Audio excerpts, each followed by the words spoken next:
कमाल है। आज आरएसएस भारतीय जनता पार्टी को कह रही है कि अहंकारी हो गई है, मणिपुर की चिंता नहीं की, क्योंकि आरएसएस और भारतीय जनता पार्टी एक ही सिक्के के दो पहलू हैं। एक ही सिक्के के दो पहलू हैं। ये चूंकि आरएसएस को इस बात का एहसास हो गया है कि जनता इंडिया गठबंधन और विपक्ष के साथ खड़ी है, क्योंकि विपक्ष और इंडिया गठबंधन ही जनता के हक की बात कर रहा है, उनको न्याय दिलाने की बात कर रहा है। कभी आरएसएस ने जनता के साथ खड़ी नहीं हुई।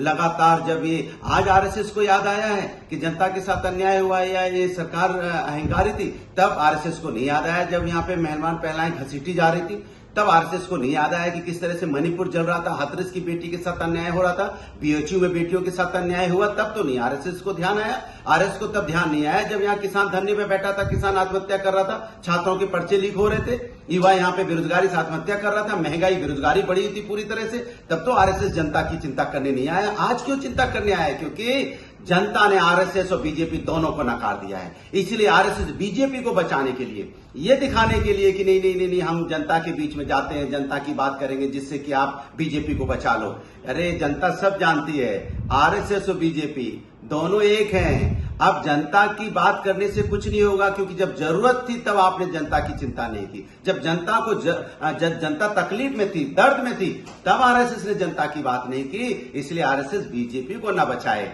जनता सब जानती है। इसलिए जनता आज इंडिया गठबंधन और विपक्ष के साथ खड़ी है, और जनता अच्छी तरह से जान गई अब देश की जनता आरएसएस और बीजेपी दोनों एक हैं। ये सिर्फ नाटक कर रही है, इधर जनता की सिंपैथी लूटना चाहती है जनता की बात करके। इसलिए जनता की सिंपैथी अब आरएसएस को नहीं मिलने वाली, जनता अब आरएसएस को नहीं एक्सेप्ट करने वाली, वो समझ गई है ये दोनों एक हैं और नाटक कर रहे हैं जनता के साथ होने का। लेकिन जनता अब इंडिया गठबंधन विपक्ष के साथ खड़ी है, क्योंकि यही वो लोग हैं जो जनता के हक को, जनता को न्याय दिलाने की बात करते हैं और लगातार 10 सालों से इस आरएसएस और बीजेपी से लड़ रहे हैं।